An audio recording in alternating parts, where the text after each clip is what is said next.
నందమూరి తమన్ గా మారిన సంగతి తెలిసిందే. బాలయ్యే స్వయంగా స్టేజ్ మీద నందమూరి తమన్ అని సంబోధించాడు.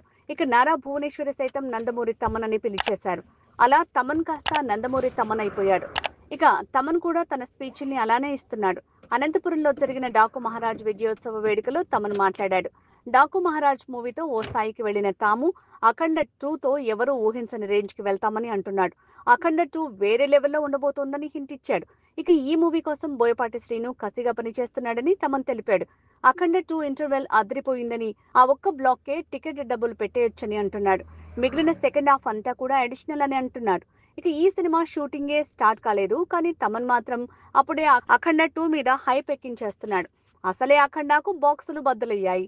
డాకు మహారాజ్ ఈవెంట్ లోనే సౌండ్ బాక్సులు పడిపోయాయి. ఇక అఖండ 2కి కూడా ఇలానే ఉంటుందని ఫిక్స్ అయిపోవాలని, అసలు తమన్ బాలయ్య కాంబో అంటేనే ఇలా ఉంటుందని అంతా ముందే ప్రిపేర్ అవ్వండని తమన్ చెప్తున్నాడు.